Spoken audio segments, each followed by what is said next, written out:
Hello guys, this is your friend. We are back with a new fanfic. Which is What If Naruto x Harem x Hinata x Ino x Sai, Naruto x Harem, Part 1. And if you enjoy this fanfic, then please press the like button and subscribe to my channel for more fanfic like this. And now let's start a new fanfic. The words echoed in Hinata's mind like a mantra.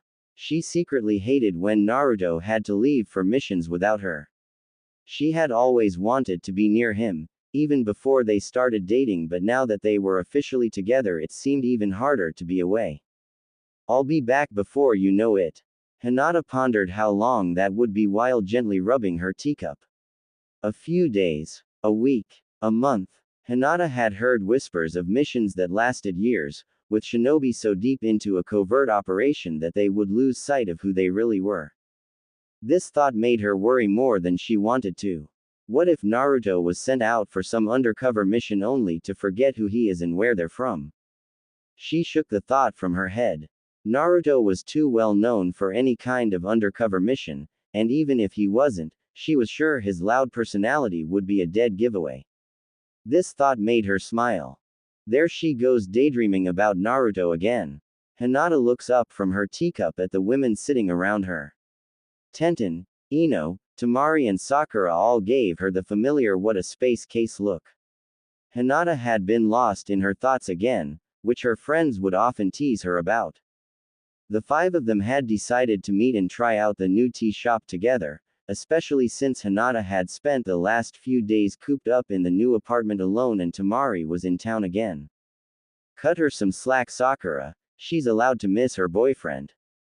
Besides, you're not one to talk, everyone knows you spend all your time daydreaming about Sasuke, Ino teases while taking a bite out of a purple macaron. What? No, I don't. Sakura snapped, but Hinata noticed the woman's reddening face which said otherwise. Oh really? Then why is it always, when will my Sasuke come back, boo-hoo?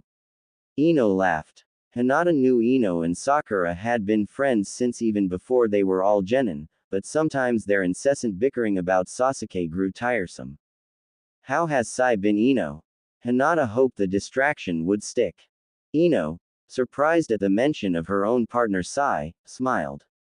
Things have been really good. Well, mostly good, I should say.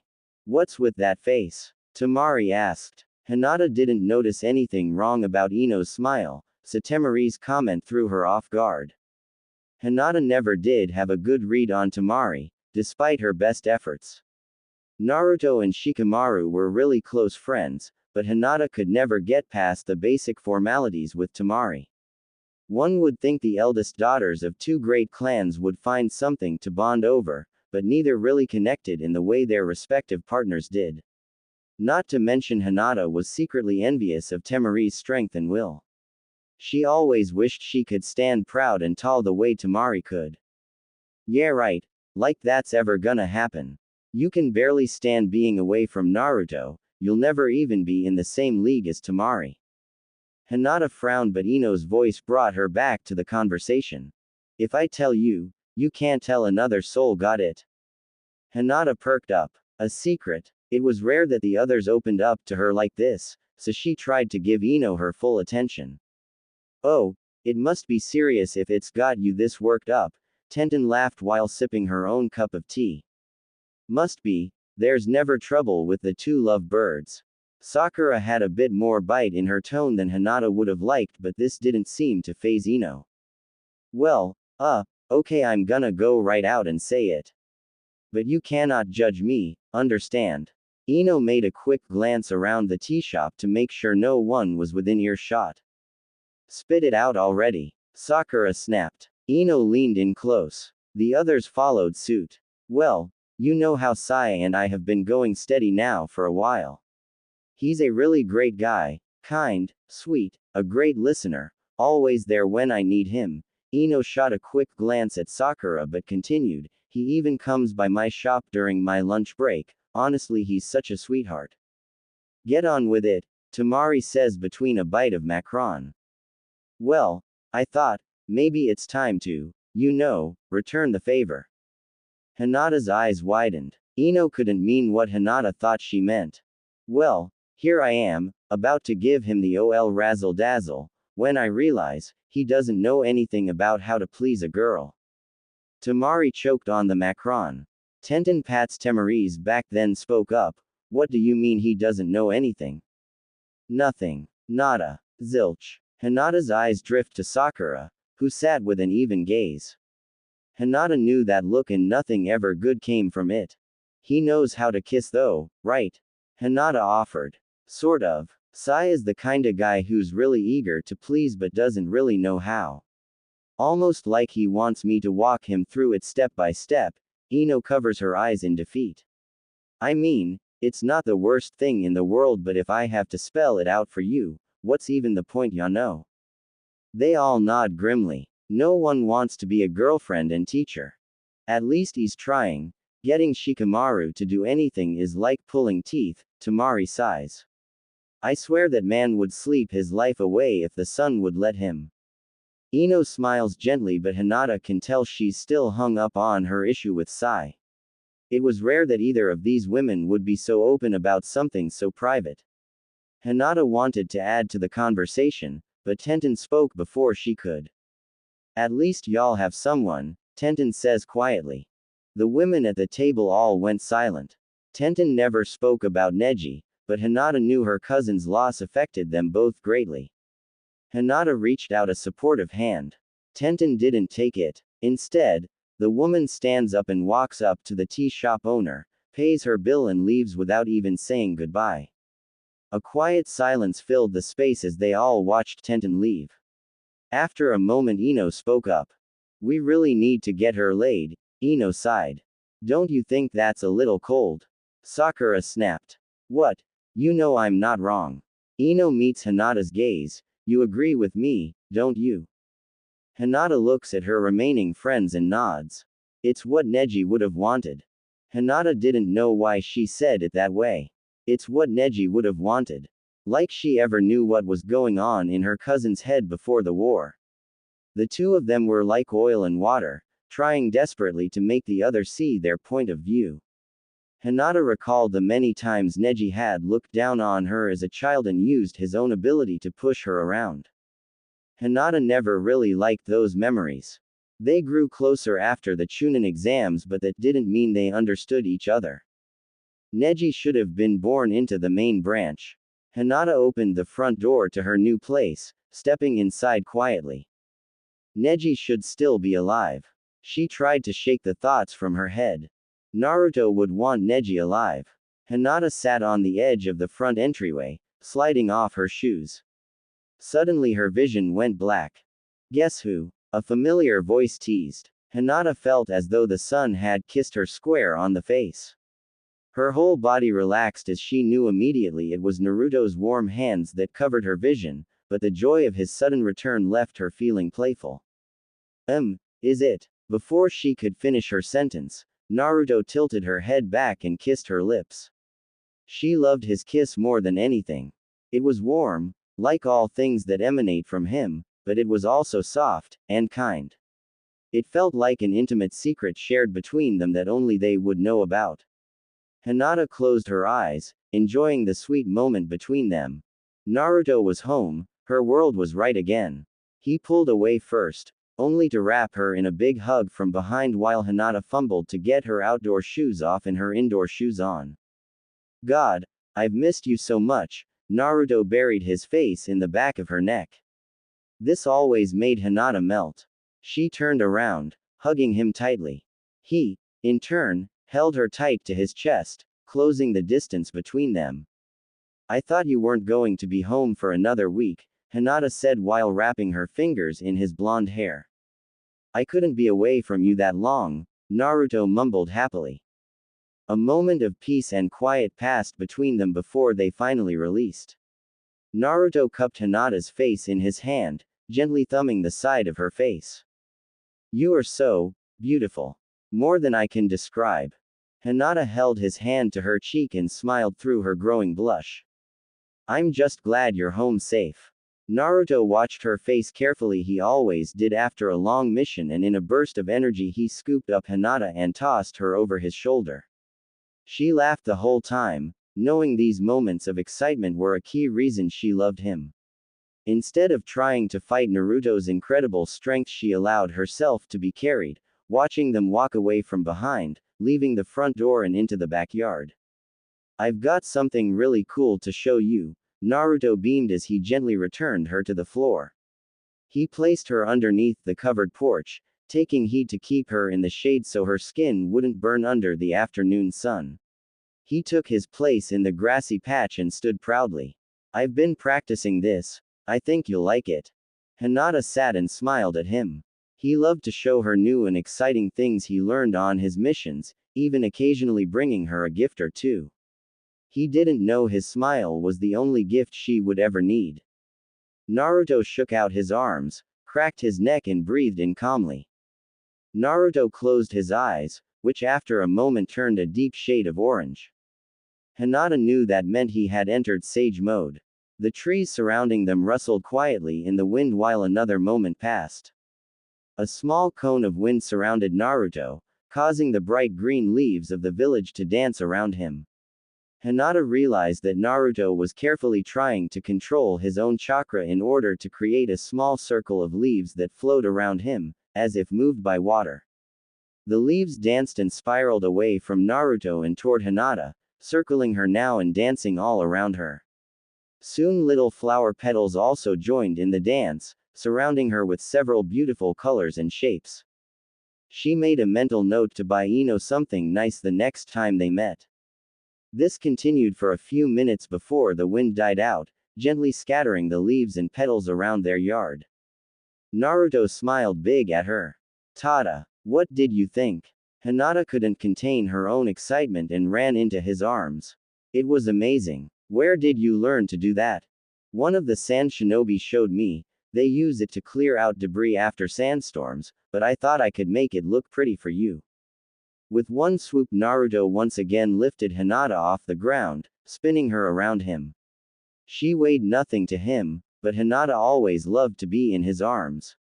He continued to spin her until losing his own balance and toppling onto the grass. They sat there laughing and smiling at each other, allowing the sun to kiss their faces and enjoying the peace of having been reunited. After a moment, Naruto climbed on top of Hinata, eclipsing the sun from her eyes and face. Hinata's heart caught in her throat. The sun shined through his blonde hair, encasing him in a soft glow. His blue eyes stared down at her with a mix of adoration and longing. "This is it. This is your chance." He gently kisses her lips, along her cheeks and down her neck. The air catches in her throat. She can feel his legs pinning her down, his hands holding her waist carefully but firmly and his chest raise and lower ever so slightly. His kisses feel like a sunny day and make her feel feverish inside. His hand gently caressed the edge of her ear almost as if he was scared to break her. Hinata could feel the heat growing in her face. She could also feel it elsewhere. Her heart raced in her chest, and she wondered if he could feel it this close to her. She needed him. And she needed him badly. Carefully, Hinata slid her hands up his back, desperately wishing to feel his skin instead of his shirt. Her hands reached the soft tufts of his hair, and she ran her fingers through it, soaking in the feeling of having him so close. Naruto let out a sharp exhale before pressing his forehead to hers. Everything seemed to stop. Afraid she may have hurt him, Hinata pulled her hand away. "I'm sorry," she said instinctively. No, Naruto cleared his throat. "I'm sorry, I was getting ahead of myself." "You ruined it." "No, it's okay, I was." Naruto sat up, clearing his throat again. He reached his hand out to Hinata, who took it quietly. "It's okay, I don't want to pressure you if you're not comfortable. Not until marriage. I know the rules. Besides, it'll happen when we're both ready." He smiled again at her, but this smile was slightly different. It was still warm and full of adoration, but there was more to it. It was hungry. After the tea shop fiasco, Sakura had given Ino a firm talking to about what was and was not okay to talk about after the war. Exploring relationships. Check.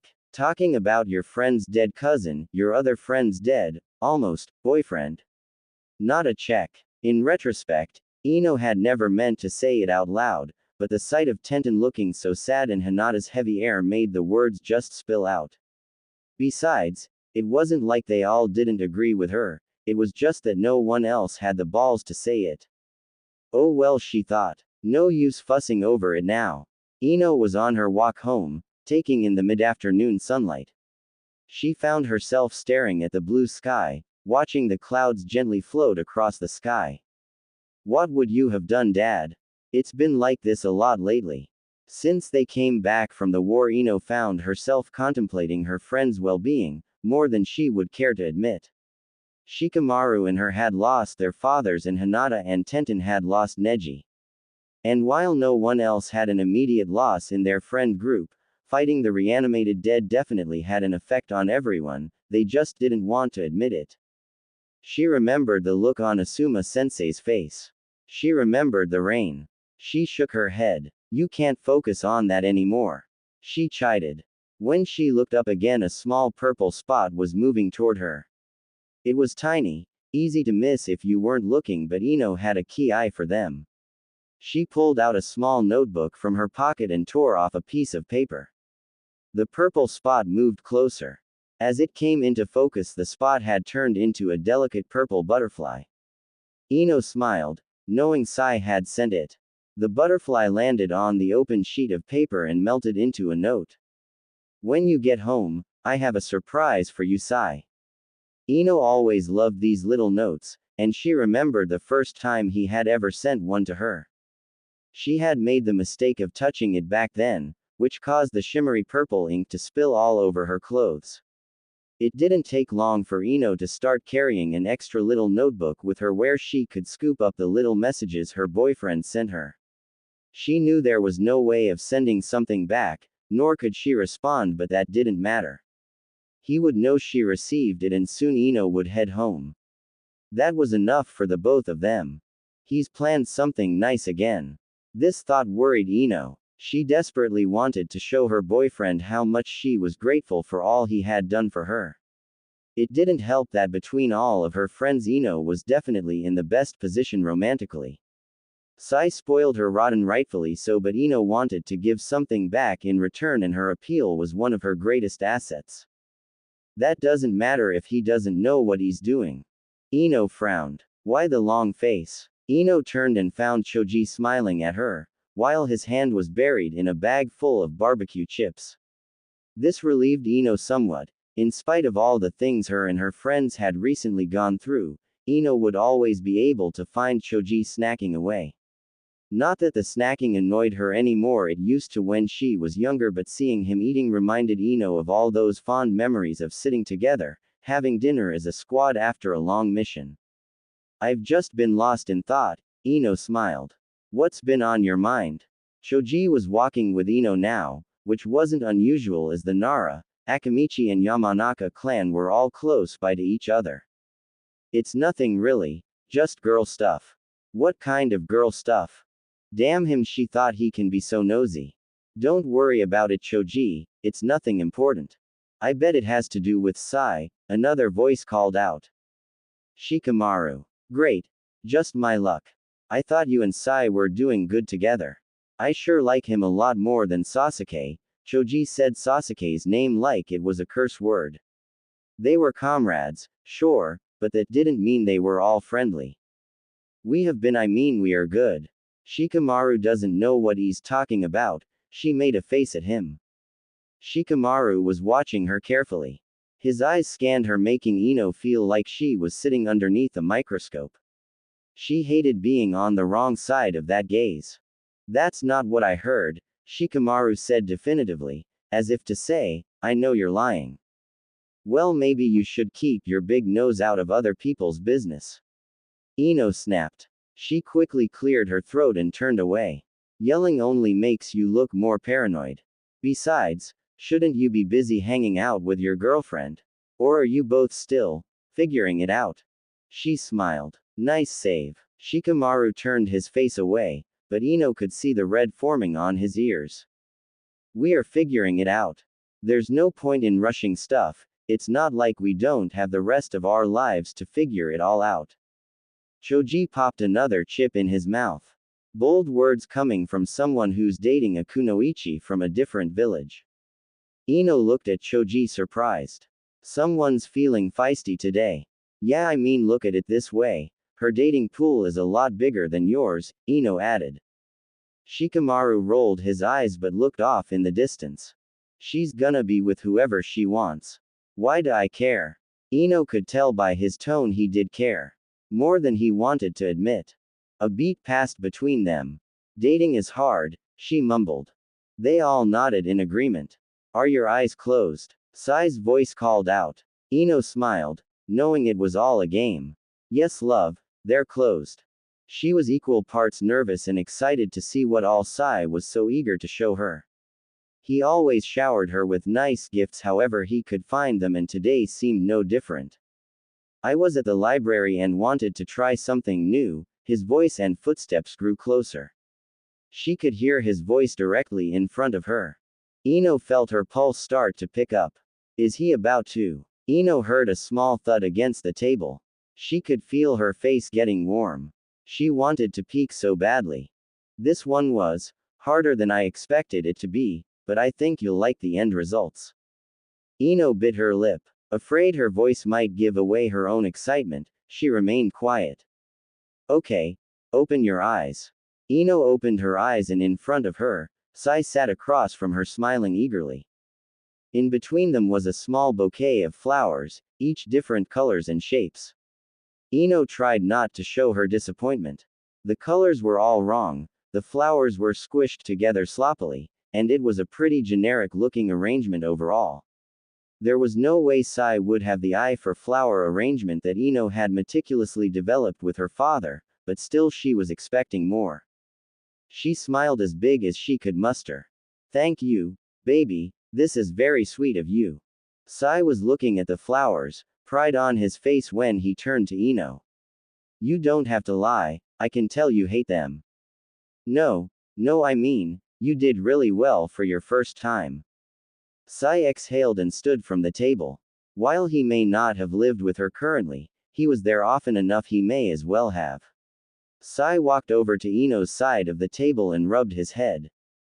I thought the flowers would make you smile for real this time. I'm sorry. The words echoed in Ino's head. For real this time. She needed to fix this, and she needed to do it quickly. Ino reached up and grabbed Sai's shirt, pulling him down to her. Shocked, Sai took a minute to recover from being pulled down, with only a moment to react before being enveloped in Ino's kiss. Ino could feel her partner relax into the kiss, which only fueled her fire more. She kissed him gently at first, teasing his lips with hers, only to draw him in further. His breathing became desperate with every kiss that passed between them, his lips lingering just a bit longer each time.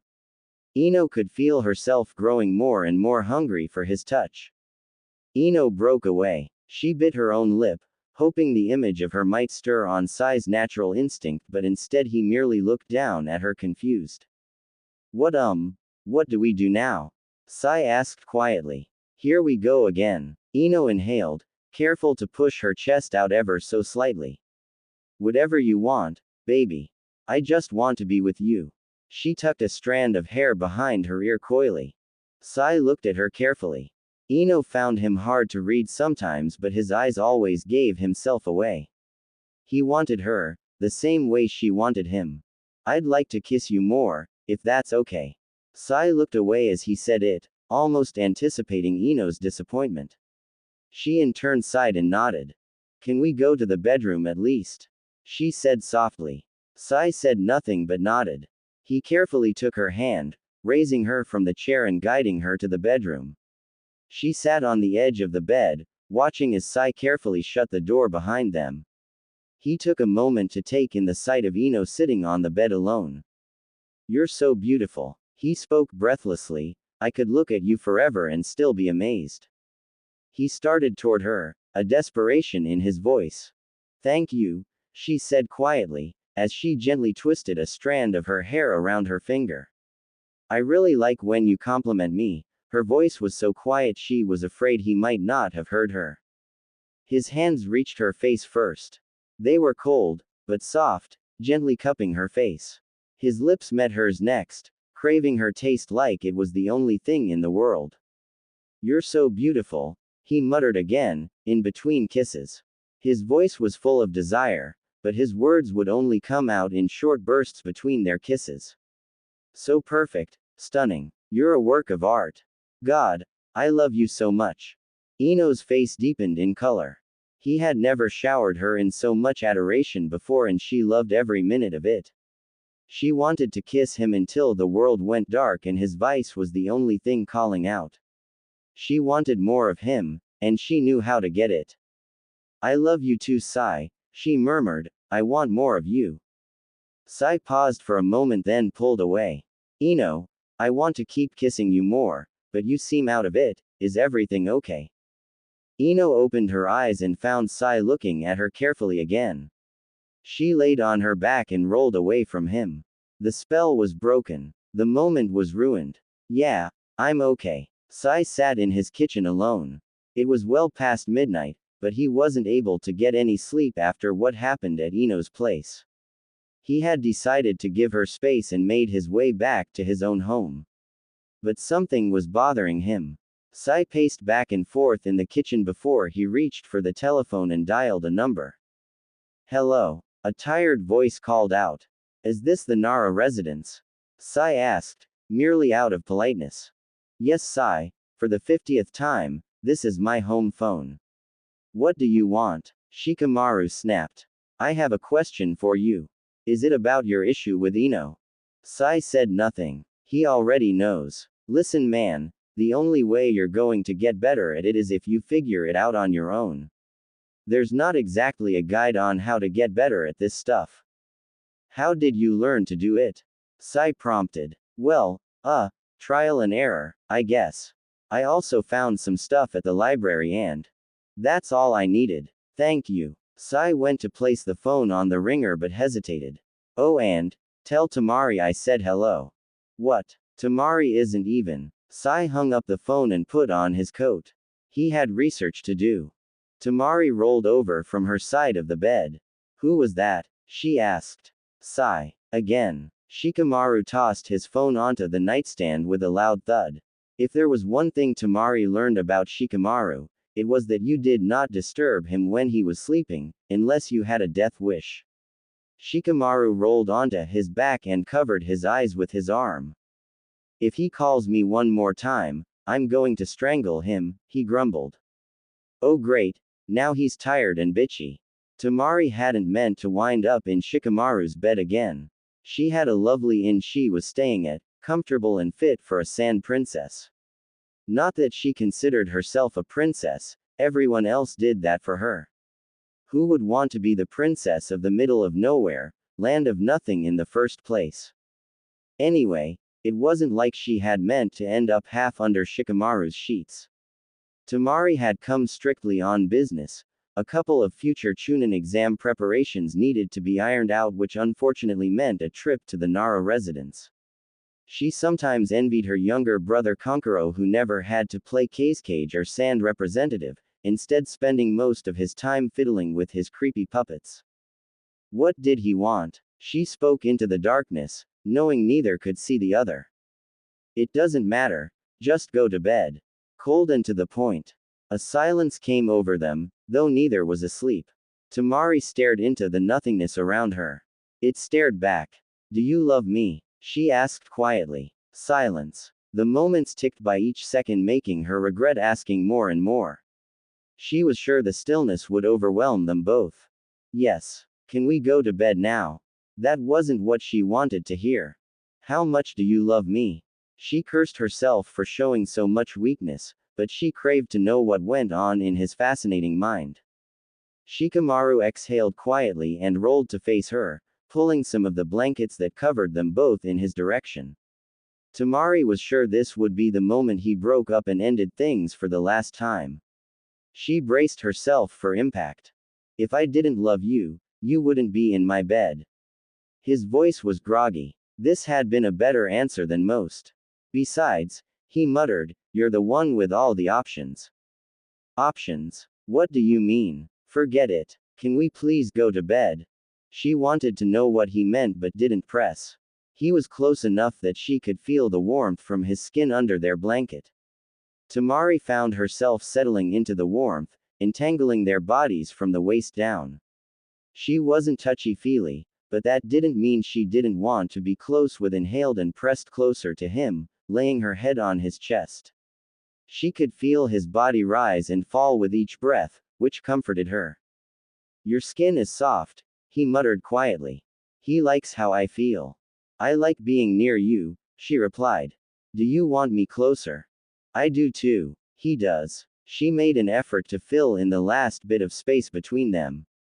They were touching from the bottom of their legs, with their thighs wrapped together all the way to the tops of their heads. Tamari became painfully aware how close their hips were to one another, and judging by Shikamaru's rising heart rate, he was too. He had lazily begun to caress her knee, running his thumb over the top of the skin, careful not to venture anywhere risky. The movement was supposed to appear innocent, with no underlying message. But she knew him, and she knew what he wanted. Tamari hated this. It was the same routine each time she came to him, but it never progressed further than this. She would make up some excuse to see him whenever she was in the village, knowing that in spite of her best efforts to leave him wanting more, she would always stay the night and she would always remain in limbo with him. She didn't need to be his girlfriend, but at the very least she wanted some kind of validation that he felt the same way about her as she did about him. Instead, she got half-baked I love yous and nothing more than a few soft touches. He wouldn't even wake up with her in the morning, always leaving before she had a chance to rise herself. Not this time. She found herself sliding her own hand to meet him on her knee. They didn't hold hands, but simply found each other in the darkness. I like when you touch me, she said quietly. He didn't say anything, but she knew he heard her. Can I really outwit the strategist? She felt his palm press more into her knee. A heavier touch than before, but still in a safe spot. He had heard her, but didn't want to keep going. Tamari almost took this as a sign of defeat. She didn't want to push him into something he wasn't comfortable with, and as needy as she was for more, she would never stoop so low as to beg. She pulled her hand away and brought it back to his chest. His hand slid away from her knee and fell to the lower part of her thigh. His fingertips found her skin once more and dug into her flesh. Not too hard, but enough to communicate what he wanted. He wants to keep going. She found herself listening more intently to his heartbeat. Faster than normal, though the way his chest rose and fell anyone else would think he was asleep. She remained still, letting him knead into her thigh with his palms and hands. Tamari knew that if she was to get what she wanted, she needed to play the game smart. She considered kissing along his jaw and down his neck, knowing that if given the opportunity he would be surprised by such a forward action on her part. She thought about pulling away, giving him a taste of his own medicine for once and leaving him wanting for more. She even considered telling him, as honest as she could manage, how bad she wanted to feel more of him. When she finally made up her mind, she returned her hand to his. You can be so troublesome, she grumbled. Why do you make this so hard for both of us? It's what you signed up for. You like a challenge. What if? She slid her fingers between his and slowly pulled his hand further up her thigh. I was the troublesome one. Would you still like me then? She dragged his hand to meet the hem of her panties, allowing his fingers to barely graze the soft cotton. Neither of them moved, afraid to scare the other away. If you were the troublesome one, his voice breathless, I guess I'd have to put you in your place. Tamari felt as though the world was spinning. Her need for him rippled through her, making her squirm. She could feel his fingertips curl along the edge of her panties' hem, almost daring to seek out what was underneath. You would like that, wouldn't you? He mumbled into her ear. He wants me to admit it. Maybe. I doubt you'd be able to though. She couldn't believe the words she was saying. She was beginning to get desperate for his touch, but still her pride won out. Tamari made it up in her mind she wouldn't go down without a fight. Maybe you're right, it does seem like a lot of work, she could almost see his cocky grin in the dark as he lifted his hand completely off of her skin. Tamari knew he was egging her on, as if to say, "Your move, princesses," but she also didn't want to give him what he wanted so easily. He had made her wait this long for some kind of physicality between them, she deserved a little retribution of her own. She raised her leg ever so slightly until her thigh was pressing into the crotch of his underwear. He inhaled sharply as she adjusted her weight against him. "I'm sorry, did I hurt you?" she teased. Shikamaru didn't respond but instead placed both of his hands on her thigh, pressing down on her. Tamari felt her own heartbeat rising as he began to not so subtly push her thigh further against his growing hard-on. "You're such a fucking tease," he grumbled. "I thought you wanted to go to bed." He didn't respond. Instead he started to raise his hips into her thigh, rubbing against her through the cloth of his underwear. Tamari could feel her own body responding to his touch, warm and desperate for its own relief. She needed him bad. It was now or never. She broke free of his grasp and climbed over him, straddling his hips against hers. She sat on top and looked down at him through the darkness. Shikamaru looked pleasantly surprised and found himself holding her hips naturally. He ran his thumb over her hip bone and along the soft flesh where her thigh met her waist. "What now, princess?" he asked, flashing that cocky smile once more. "I have a proposition for you." Tamari leaned forward, sliding her own underwear against his. She pushed her hips down onto him, relishing in the feeling of his hardness against her own need. He breathed in, squeezing her hips a little tighter. "I'm listening. Since you have made it very clear you didn't want to start anything," she rocked her hips back, watching as his body betrayed him. "I have decided, I will take the lead." He frowned but the look in his eyes gave away his own desperation. "And what will I do?" he asked quietly. "You're going to lay there and enjoy the ride." She finally gave into her own need and began to slide her hips back and forth against his. She needed this, he needed this. They both understood their roles as they aggressively began to take out their built-up need on one another. Tamari felt her own feverishness as she grinded into his hips, rocking quickly back and forth. She had earned this. She deserved this. Tamari felt her spine arch and she leaned backward to keep herself upright. This didn't last long as Shikamaru grabbed her waist and pulled his closer to him. They were chest to chest now, slick with sweat. Tamari was beginning to feel her body get weak but that didn't stop Shikamaru, who continued to thrust against her. "I need to be inside you. Please," he grunted in her ear. "Too bad," she smiled. "Checkmate." He didn't press but Tamari could see his frustration building. He gripped her tighter and she felt his fingertips digging into any soft piece of flesh they could land on. "I'm close." He thrusted harder against her panties, which were thoroughly soaked. She felt her own orgasm getting closer, teetering on the edge of bliss. Shikamaru grabbed the back of Tamari's golden hair and held her face to his shoulder. In one last push they moaned in pleasure and bliss before collapsing back onto the bed. As they lay there, breathing heavily, a wave of pride washed over Tamari. She brought them both to climax and had managed to beat Shikamaru at his own game.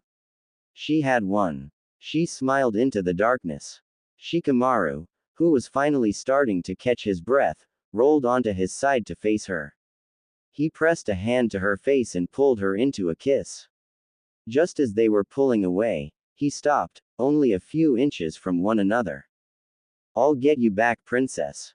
He kissed her again. "And you're gonna regret making me lose my sleep." He squeezed her cheeks with a smirk, kissed her again and rolled over to finally go to sleep. Tamari laid on her back and stared at the ceiling. "What have I done?" Tenten stared at a wooden post in front of her.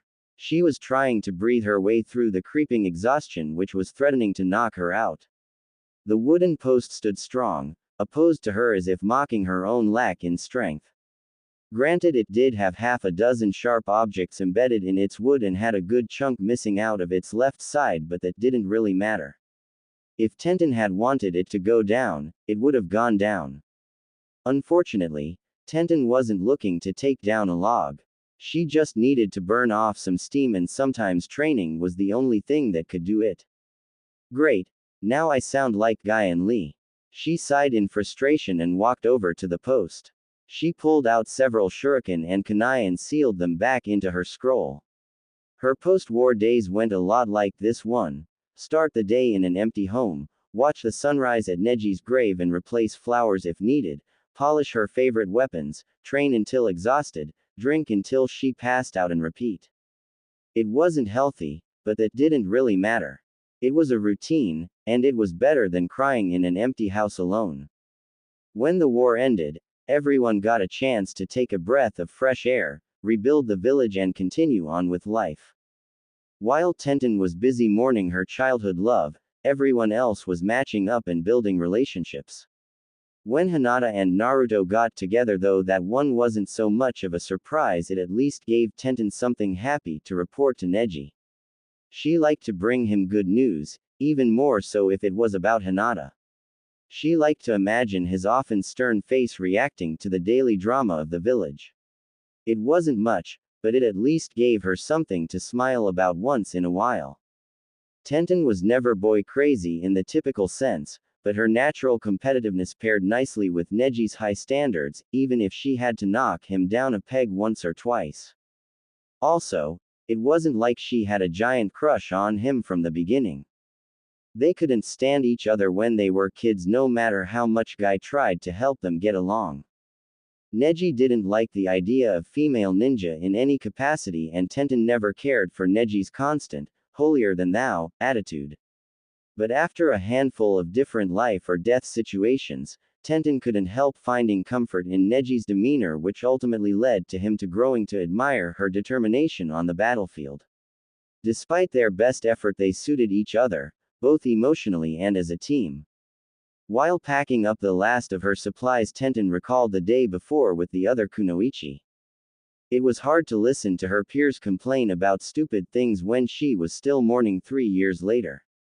She hadn't even wanted to go in the first place, but she was tired of Sakura and Ino's judging looks. The only one who really understood her had been Hinata, but she was more worried about Naruto these days than anything. Tenten didn't like it, but she couldn't blame her. It's a lot easier to think about boys instead of a dead family member. Are you stopping already? Tenten turned around and found Lee watching her carefully. He had that big dorky grin on his face, but it didn't match the concern in his eyes. I've been going at it for a while now. I'm ready to go home. Tenten shoved her scroll into its holding clip, hoping Lee would take a hint. Instead, his eyes stared at her like an eager puppy. May I train with you? Lee, seriously, I'm tired. Can we do it some other day? I was thinking we could play tag again, like when we were kids. Tenten rubbed her eyes and glanced at the wooden post. No use beating up something that couldn't fight back. Are you sure? It won't be the same without. She stopped herself. Without Neji. They stood in silence. Neither said it, but it was always clear when Neji was the missing piece. I think it'll be more challenging this way, but that doesn't mean it won't be fun.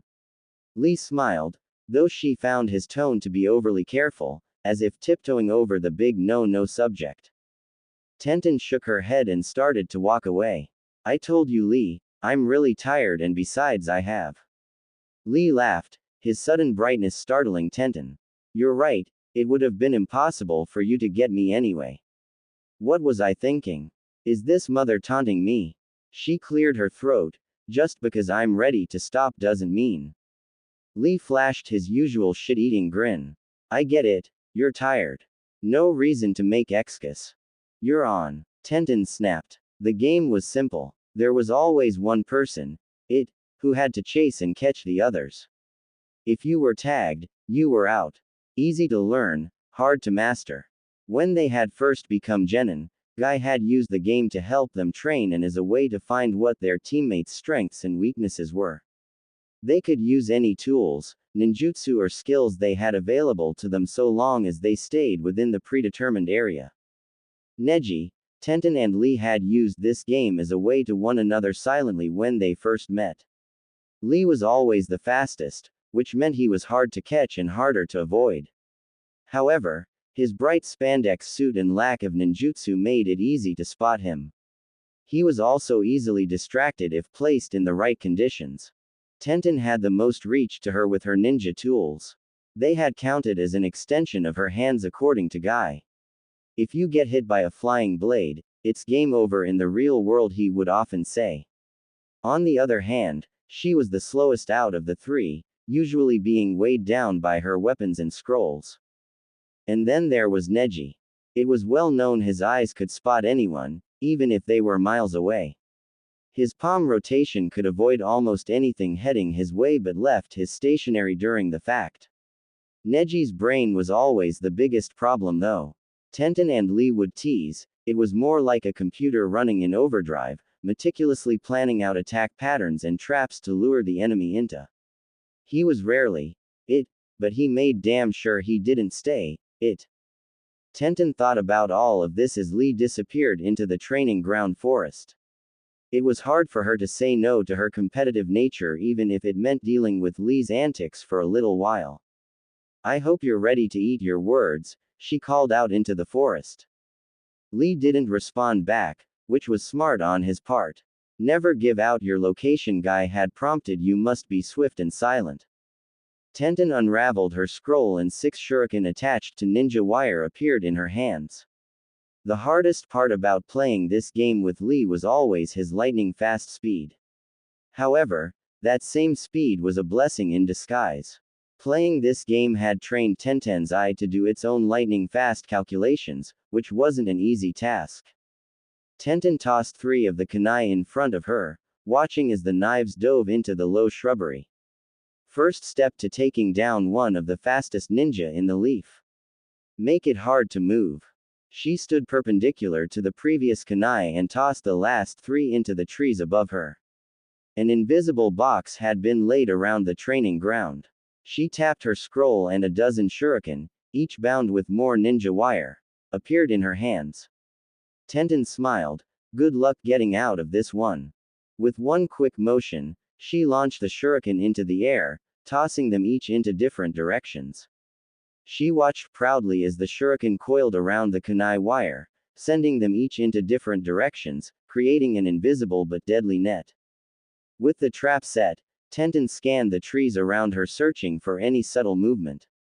The wind blew through the leaves and with a quick flash Tenten tossed another kunai into the trees. At first, nothing changed, but that didn't matter. She wasn't looking for Lee through the leaves. She had learned quickly it was almost impossible to keep eyes on him when he moved. Instead, she watched her wires. Her furthest one rippled, ever so slightly. Impossible to miss if she wasn't looking for it, but nevertheless it fluttered with movement. In one sudden movement Tenten summoned her bow staff and sent it shooting through the air. There was a loud crack and Lee fell out of a nearby tree.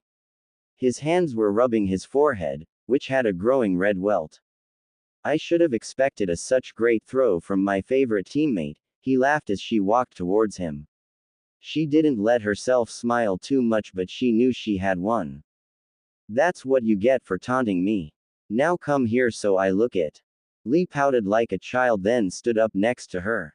He was almost a full head taller than her now, but that didn't stop him from bending down toward her. The red mark was starting to swell in a perfect circle. You're not going to try medical ninjutsu again, right? Lee asked cautiously. Tenten grabbed his ear and pulled him back down to eye level.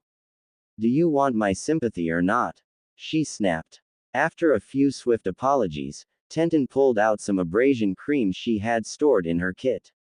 She had started carrying it for days like this where she needed to let off some steam, but it was more to help keep her away from Sakura's nagging than to heal others.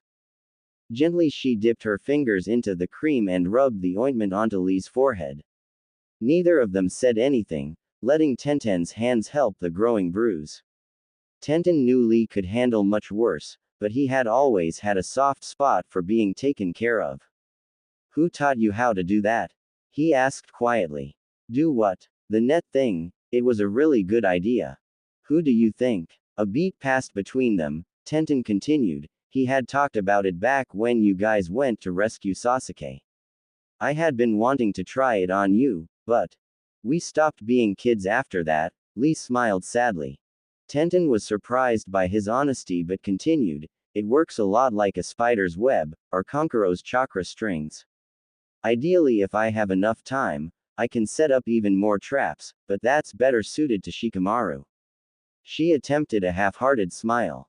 I think you could do it, Lee smiled back. Tenten rolled her eyes but found herself smiling for real this time. She closed the lid on the jar and tucked it away in her pocket. A beat passed between them, the evening wind blowing through the leaves. He asked me to watch over you, Lee said at last. Tenten watched Lee's eyes carefully. He never lied, even if he should have. What do you mean? Before we were split into our units during the war, Neji asked me to watch over you. Make sure you would be okay, if anything ever happened to him. Tenten felt trapped. It made her sick to her stomach to think Neji had planned to be some kind of hero, and even worse to think Lee was now supposed to watch over her, like she was a helpless child. She balled her fist and exhaled. Lee watched her, careful with his next words. I know you're able to take care of yourself. That much we both were certain about, but if you need anything. I don't want to be babied. Tenten said sharply. And I don't want to baby you. Lee held her gaze, and his firm demeanor melted into another big smile. Tenten couldn't get a read on him, even after all these years. He could be the most optimistic goofball in the village, but he was also protective, strong and reliable. Sometimes Tenten needed someone reliable. Is that why you bothered me today? She said, shaking her head. Actually, I came to see if you'd help me train. Tenten raised an eyebrow. What on earth could you possibly be training for after sunset? Lee laughed, filling the air around them both like a warm blanket. I'm training to see in the dark. I know it sounds strange, but I want to train without relying on my eyes. That way nothing can surprise me. Tenten rolled her eyes. How am I supposed to help with that? Plus, you can't really train too. I'd like to carry you for my daily run, backwards, at night. As if on cue, Lee turned around and held out his hands for Tenten to climb up. She knew better than to try and argue, as nothing could stop Lee or Guy once they made it up in their minds to do something. She climbed onto his back, wrapping her arms around his neck. Tenten found herself catching her breath as Lee's strong hands lifted her up into the air. Will you drop me off at my house when we're done at least? She sighed. Of course. It's only 500 laps tonight, and it'll look nice as the sun goes down. Tenten couldn't figure out why, but for the first time since the war, she felt a small glimmer of hope. Sakura could hear the echo of Sasuke's voice each time she thought of him. It felt like a song stuck on a delightful loop, warming her heart with every word. Sasuke's last letter had filled her with more hope than she could bear, knowing that soon, her childhood crush would be returning once again for a debriefing with the Hokage. Which meant he would not only be in town, but would need a place to stay. The thought made her so happy she felt like she might float off the ground. It was rare, but every now and then Sasuke would return to the village, report to the Hokage and spend a day or two in town. Lucky for her, Kakashi was always able to pull some strings and allow her to be Sasuke's personal escort. The few times Sasuke and Sakura had been alone together had quickly become some of her favorite memories, and she would always look forward to his visits. Sakura was finally breaking through his hard shell, and his bad boy attitude was slowly melting away. It had already been 6 months since his last visit, with his letters being far and few in between. Typically they were brief, but Sasuke had begun to write to her about his travels, detailing any important events or places he had seen. Sakura saved every letter, rereading them when she needed a bit of comfort. The last time she had seen him, he had even spent the evening at her home, though they slept in separate rooms. It had been the first time she had been able to cook for him, and she pulled out all the stops. She cooked his favorite meal, toasted mackerel onigiri, and made sure everything was perfect. Sakura would never admit it, but she always felt a little self-conscious cooking for others since the medicine ball incident with Sai. Either way, it felt like a real date for once, and not even Naruto came to ruin it. She had been riding the high of that night every day for a week. Sakura wasn't just a silly lovesick girl anymore though. In fact, she couldn't stand the reputation Ino had built around Sakura being Sasuke's walking, talking fan club. Sakura had become a full adult, just like everyone else, and wasn't afraid to remind anyone that thought otherwise. She had made attempts of her own to better herself, both for the village and Sasuke. Sakura trained tirelessly with the medical corps, striving to produce a stronger medical team that could be utilized both at home or on missions. She had always despised how the kunoichi of the leaf were expected to take up medical ninjutsu while their male counterparts got to do whatever they wanted. She implored Kakashi to introduce basic medical techniques even at the genin level, so that everyone had a basic understanding of first aid for their future teammates. Sakura had never expected how something so little could have such an impact on the village, but a large influx of new ninja, both male and female, joined the medical corps, all eager to learn. The other cage had even gone so far as to each provide Lady Tsunade and Sakura with their own medicinal jutsu, which led Sakura to be the first kunoichi to practice healing techniques from all 5 villages. Much to Lady Tsunade's approval, Sakura had quickly become a renowned healer and quickly was becoming a cornerstone for new medical advancements. Of course, that also meant Sakura was always too busy for her own good. Most of Sakura's days were spent in and out of the medical lab, or mentoring rising medical shinobi. Lately, Sakura spent more of her days in the hospital than she did in her own home, which Ino never approved of, despite often being in the same situation. When is he expected to arrive? Ino asked, taking a bite out of her lunch. Kakashi suspects early tomorrow morning. If he's traveling at his usual pace. She glanced down at Ino's bento box, which was stuffed with roasted vegetables, rice, teriyaki chicken, and even grilled little sausages. Sakura looked at her own lunch, a simple cup of instant soba noodles, mushy and barely edible. You spoil her too much, Sai. How long will he be in town? Ino asked, biting into a piece of chicken. Only a few days, I think. He never stays too long if he can help it. Sakura glanced out the window and watched a young girl below pick at blooming weeds growing on the hospital lawn. The girl had a small fistful of blooms in her hand already and raised them high for someone else in the hospital to see. Sakura couldn't see who the girl was showcasing them to, but the toddler's toothy grin made a smile grow on Sakura's face. She's a sweetheart, isn't she? Mirai looks more and more like Asuma every day. Ino smiled, following Sakura's gaze. Sakura looked back down at the toddler in amazement. She's gotten so big. Last I saw her she was still a tiny little peanut. She bumped her head on a table while roughhousing with Kiba and Akamaru again. I swear that girl gives me a heart attack every time I have to treat her. Ino was shaking her head, but Sakura could tell her friend always secretly enjoyed the little one's visits. It was rare these days to find Ino working at the hospital, but she had always gravitated to helping with the children over the adults. Ino always had a way with kids that Sakura never could grasp. Sakura secretly wished one day she would be able to.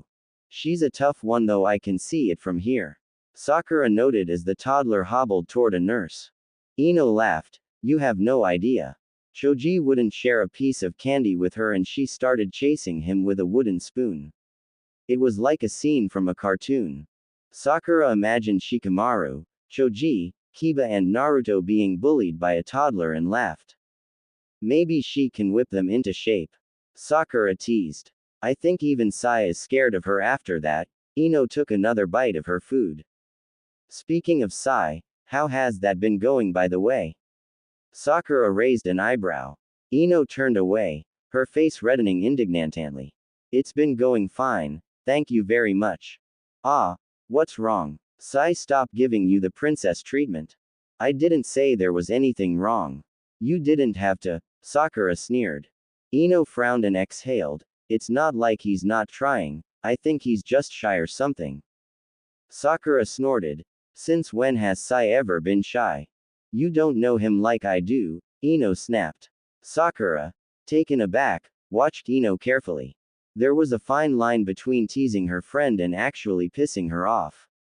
A conversation about Sai could quickly become a yelling match between the two of them if Sakura wasn't careful. Have you tried initiating it? Sakura took a bite out of her mushy noodles. I did that day after the meetup with everyone, but it didn't end well. Sakura wanted to ask more but decided against it. She went to take another bite of her noodles but decided against it. Sakura stood and tossed the remainder of the food into the trash. She paused, looking at the food in the trash. Don't forget, there's more than one way to skin a cat, Ino. What do you mean? Sakura laughed and slid her lab coat back on. You're a medical shinobi, you'll figure it out. Sakura smiled and left to get back to work. 9.5 hours of work later, Sakura was forcibly sent home by one of Shizun's lackeys. She was struggling to create a new medicine, but unfortunately, no matter how well known Sakura was, Shizun was still in charge of the hospital. Sakura stumbled through her front door. The way home was a long walk, but the frustration of trying to figure out how much of the butterfly weed needed to mix with the arnica made Sakura's head spin. She kept formulating different combinations of the pair with its liquid solvent, but the butterfly weed was so much more temperamental than Sakura had originally anticipated. Sakura kicked off her shoes at the doorway and walked into her room, where she fell flat onto her mattress. The pillowy comforter surrounded her and made a plush nest around her. Sakura could feel her body melt into the mattress, overcome with exhaustion, but still her mind raced. Granny Chio is probably laughing at me in heaven. Sakura thought. Stupid girl, you can't mix butterfly weeds with active acids. Sakura grabbed her pillow and covered her face with it. Butterfly weed. 247 milligrams, arnica leaves. 135 milligrams, heated to 6.1 degrees Celsius with a 2.75 acidic liquid solvent. Sakura stood, shut off the light to her room, and undressed carefully in the dark. She tossed her lab coat, clothes and panties into a hamper before laying on her bed once more. Her room didn't have any mirrors, but still Sakura felt uncomfortable in her own skin. She knew she wasn't as gorgeous as Ino, or as pretty as Hinata. Her hips had finally filled in, but she knew she wasn't curvy or busty or anything remarkable really, unlike all her friends who suddenly went from girls to women. Sakura tried to shake the discomfort from mind. Butterfly weed. Prone to shrinkage and temperamental to too much water. Arnica leaves. Hardy but lacks binding agent. Her mind was spiraling. Sasuke returns home tomorrow. Butterfly weed needs an acid to activate.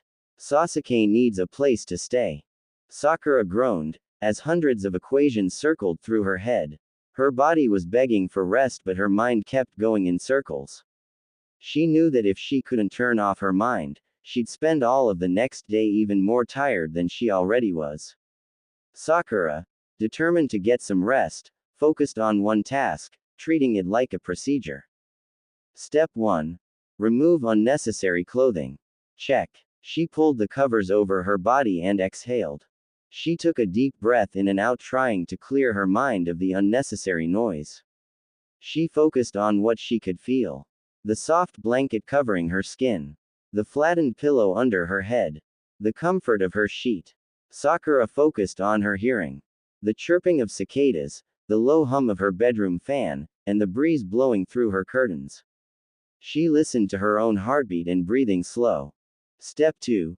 Control your breathing. Check. Slowly and methodically, Sakura allowed her hands to wander over her own body. She started behind her neck, pulling her hand forward, and resting her palm underneath her chin. She inhaled and focused on the cool touch of her own hands. She exhaled and smiled to herself. Her right hand slid down her collarbone, continuing to feel her own steady heartbeat drum against her fingers. Step 3. Identify sensitive areas. Sakura's fingers grazed the soft skin of her. She squeezed the soft skin, pushing it together and apart, as if stretching her own skin. Her fingers found her nipples, which were soft and pliable. Sakura gently ran her thumb over them and felt as they slowly hardened to her own touch. She carefully ran her fingers over the rounded tips, and pinched ever so gently. Sakura let out a soft hum of pleasure. Her body was starting to warm, with blood rising to her cheeks. Check. Feeling her own eagerness grow, Sakura slid her hand down her navel. She squeezed the inside of her thighs and felt a swell of bliss. Step 4. Locate the bodies. Sakura slid her hands between her thighs. She felt her own growing wetness, rubbing against her fingers. Desperate and hungry for more, Sakura began to place more pressure with her fingers. She needed to feel better, feel more. She wanted to get out of her own head, even if it meant for just a few moments. Bringing her fingers to her lips, Sakura dared to taste her own wetness, coating them in her own spit. Eager in anticipation, she found herself rubbing and touching anything that would make her hum in pleasure. Sakura began to find her rhythm, rocking her hips into her fingers, with a determination for more and more. Holding back her own moans as best as she could, Sakura could feel her stress and frustrations melting away. She rolled onto her side, taking half of the blanket with her in her desperation. She had pinned the blanket between her thighs and hands and used it to push her fingers deeper inside her. Bliss was clouding her thoughts, with a primal need to bring herself to release. Sakura felt as though her body was on fire, begging for more and more. She gripped her pillow with her left hand in an attempt to stifle her own moans. I need this. Please, please, I need this. Sakura felt her body tense. Her thighs squeezed together, and a rush of warmth began to wash over her. Her toes curled, legs outstretching in rippling bliss. Her voice betrayed her as a whine of pleasure escaped her lips, and a shudder of the most wonderful feeling overcame her every thought. For a few blissful moments, the world spun as if stuck in a daze. Sakura could barely feel her chest rise and fall as she struggled to catch her breath. The pleasure was so great for a moment, her mind was blank. After a moment she found herself lazily stretching out her fingers, which had started to lock up as she had grown close to release. Sakura used her forearms to prop up her body, which felt heavier than normal. Step. Something. Clean up, I have to clean up. Sakura swung her legs over the mattress and stumbled toward her bedroom door. She could feel her hair was messy, and her legs were still damp, but that didn't matter. She lived alone and her thighs hurt too much to grab something to cover up with. She opened her bedroom door and lazily made her way toward shower. Her footsteps echoed through the apartment, and instead of moving toward the bathroom, she found herself walking to the kitchen. She opened her fridge and felt the cold air nip at her body. She quickly grabbed a bottle of water and closed the door. Sakura untwisted the cap and took a long sip. Done so soon? A voice called in the darkness. Sakura felt her heart drop to her stomach. She knew that voice anywhere. It taunted her, hurt her, brought her to joy and sadness and every other emotion in the world. And right now, it was 10 feet away, flat, cold and directed right at her. Sakura screamed and ran into the bathroom. Hinata. You ran to the bathroom? Tenten laughed. That has to be the worst place to hide, Tamari snorted. I would have leaned against the wall and shown it all off, Ino smiled. She dramatically laid a hand on her hip in a mocking sultry voice. Oh Sasuke, I didn't see you there. Sakura rolled her eyes, but even Hinata could see the growing blush spread across her cheeks. Hinata was definitely not used to these types of conversations. Her friends always made light of their endeavors, or in her case, lack thereof. That being said, Sakura was never one to be shy about her bedroom, but this time felt oddly different. Sakura seemed borderline panicked when she called the emergency meeting between their fellow kunoichi. Well, what did you do? Hinata lowered her voice, afraid a stranger may overhear. Sakura covered her eyes with her hands and Hinata could see her friend's ears turning pink as Sakura recalled the night before. I did the only thing I could do. I grabbed a towel and ran back to my bedroom to put clothes on. He didn't say anything to you. Tamari raised an eyebrow. Didn't do anything. Hinata watched Sakura's face fall. She could tell something did happen, but Sakura wasn't happy about it. He was gone when I came out of the bathroom. I haven't seen him since last night. Hinata suspected there was more to the story than that, but none of the other women pressed. They all knew about Sasuke's disappearing act, but most of the kunoichi were just as torn about. It is the boys they grew up with. Tenten, Tamari and Ino each had their own reason to dislike the Uchiha. Hinata suspected Tenten blamed Sasuke for the start of the Great War and with Neji never liking Sasuke's attitude, it was clear she had no interest in getting buddy-buddy with him either. Tamari never liked Sasuke to begin with, though Hinata never pressed why. Then there was Ino, poor sweet Ino, who was equal parts kind and beautiful. Well, there's only so many times a woman can be rejected and sent home with a broken heart. Hinata thought about this and frowned. She made a silent thanks to Sai for bringing some joy back into Ino's life. Hinata didn't dislike Sasuke as much as the others. Naruto could talk about his childhood friend endlessly, and whatever made him happy, Hinata decided, made her happy too. That being said, Hinata had never really had a chance to form her own opinion of Sasuke. He was an Uchiha, she was a Hyuga. They existed in two different worlds, and both knew one would not be permitted in the other. I don't even know where he went. I feel like I have to apologize. Don't. Temari's voice was as sharp as a blade. You were in your house, doing what you want. Whatever Sasuke thinks. Hinata made a knowing glance at Tenten, who raised a subtle eyebrow back. Shikamaru. Tenten and Hinata shared a silent conversation between them. What do you think happened? Who cares? He clearly messed up. Hinata looked away and turned back to Tamari. If one thing remained the same, it was that Tenten and her understood the others better than they often knew themselves. Either way, Tenten interjected, at least you don't have to babysit him right now. She offered Sakura a half smile, but somehow the pink-haired ninja appeared even gloomier than before. What if he doesn't come back? Sakura held her own hands in her lap, but Hinata could hear the pain in her friend's voice. Hinata knew all too well what it was like to walk on eggshells around the boy you liked. Always scared that one wrong move would ruin your chance. Like how you ruined the kiss. Hinata bit her lip, trying not to recall Naruto's advances. He had been touchier than usual, and while she was grateful for his patience, she could tell the time was beginning to wear him down. He'll leave you for someone else. You could come have dinner at our place, Hinata blurted out.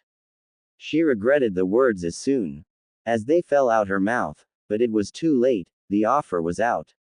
All of the women turned to look at her, each more surprised than the last. What? Sakura asked. Hinata cleared her throat. Here goes nothing. You can have dinner with Naruto and I. That way. If he does go back to your place, he can get settled without you feeling awkward, and maybe he'll pretend like it didn't happen. And Hinata's eyes quickly darted between her friends. If he doesn't, then at least you weren't alone tonight. Hinata looked over at Tenten. Help me out here. Oh, that sounds like a great idea. Plus you'll get to say hi to Naruto before he has to leave on his next mission. Tenten offers with a grin. His next mission? Sakura perked up a little out of curiosity. Once again all eyes turned to Hinata. She hated when that happened. She made a mental note not to mention private things to Tenten, who lately had a history of, accidentally, spilling secrets. He got orders to go toward the sand village. He wasn't able to tell me very much, but he's supposed to be gone for at least 2 weeks. More like half a year. Hinata looked up and saw Tamari annoyed. She appeared bored from the whole conversation, which was the usual with her. Tamari mindlessly spun a kunai on her pointer finger. We're all supposed to be leaving tomorrow morning. Who all is we? Ino teased. Will Shikama. Tamari slammed the kunai on the table. It's none of your business. Everyone watched silently as Tamari inhaled, tossed a few coins from her pocket onto the table, and walked out of the tea house. Ino, not at all fazed by Tamari's outburst, sighed. I have to go too. Sai and I are supposed to go out to dinner tonight. Ino turned to Sakura. Take my advice, we're both getting a little too old to be chasing after boys that don't want us. There was a pregnant pause that passed between the two women, which left an even more awkward beat to pass between Tenten and Hinata. Tenten made a poor excuse to leave, taking the opportunity to duck out of the tea house and leaving Hinata alone with Sakura. Great. Sakura absent-mindedly pulled and picked at the worn leather on her gloves. Hinata watched, silently observing her friend who seemed to be lost in thought elsewhere. Hinata found moments like this to be extra peculiar since she would have been punished for such a childish act. Hinata was trained to sit still and maintain a ladylike demeanor even in moments of distress. Sakura seemed to be the exact opposite in that regard. There certainly weren't many similarities between her and Sakura, but one thing was for sure, they both had fallen for some hard-headed boys. The offer is still open, if you want it, that is. Sakura exhaled and nodded, though exhaustion was clear on her face. I think I'd like that very much. It didn't take long for Hinata to grab the necessities for dinner. She made her rounds to all of her favorite local vendors, shops and markets, grabbing vegetables, meat and various other ingredients to prepare for that night's meal. Sakura lagged behind her, and while she tried to help, it became clear she wasn't that great at preparing a meal. What about this one? Sakura held up a round golden potato with a grin. It's perfectly round. Nice skin and doesn't have any of the root bits on it. Hinata took the potato, gave it a light squeeze and gave a sad smile. It's rotting on the inside. Sakura snatched the potato back, rotating it from different angles. How can you tell? Looks fine. To me. If you look on this side, Hinata rotated the potato, there's a small dark spot. So, aren't all potatoes like that? Hinata laughed and grabbed a different potato to toss into her basket. They're not supposed to be that dark. Didn't your mom teach you how to check produce? Sakura's face dropped as she awkwardly placed the bad potato back in the stack. My mom and I never really had time for stuff like that. My parents were more focused on making me a good student instead of a good wife girlfriend. Whatever. Quote. Hinata nodded, understanding it all too well. I can't even cook rice. Honestly, it's no wonder Sasuke doesn't want to stay at my place. Sakura absently picked at the skin of an apple she had found, digging her short nails into the soft flesh. Hinata listened as she placed a few strong carrots into her basket. Do you want to learn? Hinata asked with a smile. I could teach you. Hinata carefully grabbed the now bruised apple and placed it in her basket. It deserved to be something special too. Despite its now pierced skin. Sakura looked up at her with surprise. Are you sure? Sai and Naruto are pretty adamant about me not cooking. You weren't there, but I'm kinda terrible at it. Hinata couldn't help but laugh. Naruto had mentioned more than once how grateful he was for his girlfriend's cooking and how some of Sakura's food, pills and rations could be unbearable when they were stuck on missions together. Hinata always made an effort to pack her lover a few extra treats on those days. Of course, I'm sure cooking a meal is the best way to end the day. Plus the easiest way to a man's heart is through his stomach. Sakura finished. Hinata nodded and smiled wide at her friend. What are you even planning to make with all this anyhow? I thought you were just going to make ramen or something. Sakura laughed. I'm sure that's all Naruto ever wants you to make. Huh. Hinata also laughed and shook her head. You would be surprised, he likes just about everything. To answer your question though, tonight we'll be making curry. Of course, if Hinata had realized how inept Sakura really was in the kitchen, she may have started with something much simpler. Hinata originally tasked Sakura with chopping up the potatoes and the carrots, but it quickly became clear that her friend wasn't as skilled with a chef's knife as she was with a scalpel. Place your thumb along the metal of the knife, not on the handle, she demonstrated her hold to Sakura. That's what I'm doing, Sakura complained. Hinata reached around Sakura, sliding her friend's hand just barely up the back end of the knife. You'll have more control of the blade while you're cutting if you hold it like this. It took a few tries, but eventually Sakura got the hang of holding the knife. She was still nowhere close to being as skilled as Hinata, but she was trying, which should always count for something. Hinata had just managed to mix in the chicken stock with the vegetables when Naruto arrived. Through the front door. I'm home, pretty lady, YY, he called from the front door. Hinata felt a surge of happiness and she immediately covered the pot. The food smells so good. Hinata could hear Naruto kicking off his own shoes by the door, as was his daily routine. She quickly rounded the corner to greet him with a huge smile plastered on her face. However, just as she was catching a glimpse of her boyfriend's beautiful blonde hair, another figure stepped into the house. He neatly slid off his shoes, tucking them off to the side before giving Hinata a polite nod. Oh no, Naruto, don't you know it's rude to? Sakura was wiping her hands with a kitchen towel, but the moment she stopped in the hallway, the world seemed to go quiet. Sasuke, she croaked. Oh hey Sakura, Naruto pronounced each vowel like it was a beat in a song. His head rolled back and only just seemed to notice the tension in the room. Is he drunk? Hinata felt like she was going to die of embarrassment. Sakura's face was growing several shades of red. Sasuke seemed really interested in an umbrella that leaned against the wall. Wait, is he blushing too? Oh, I see. Naruto stood, clearing his throat and flashed another award-winning smile, this time to Sakura. You love birds can catch up at dinner. This night was turning more and more into Hinata's worst nightmare. She silently cursed herself for being stuck in this situation with Sakura and Sasuke, when she very well could be having another quiet night with Naruto. Alone, Hinata found herself staring aimlessly at her empty kitchen. The fryer bubbled and popped quietly as a slice. Hinata removed the last of the fried cutlet from the hot frying oil, but her grip with the chopsticks slipped and it splashed back, sending a sizzling burn along Hinata's wrist. Her grip on the chopsticks tightened, but she didn't dare let out a peep. Are you going to cry over a little burn?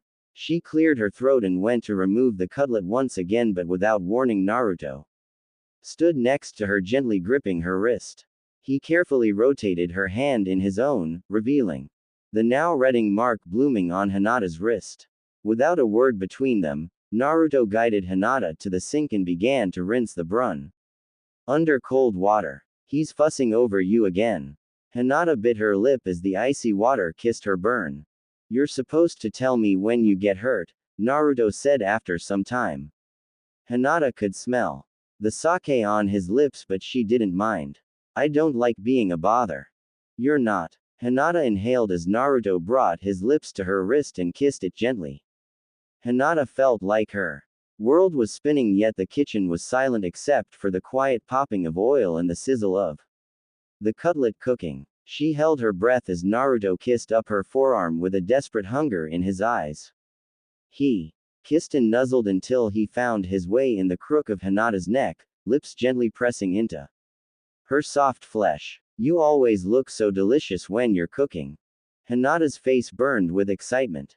She knew she should stop this before it got too far, but she was already losing any rational thought to the starved look in Naruto's eyes. His desperate kisses became almost feral and Hinata could feel the heat building between her legs. She needed him as much as he needed her. Unfortunately, Hinata made the god-awful mistake of looking up, and saw the additional two members in her house staring awkwardly away from the kitchen. Sasuke stared off to the left, while Sakura, Pink is her name, stared at the floor. Hinata was sure she was going to die from embarrassment.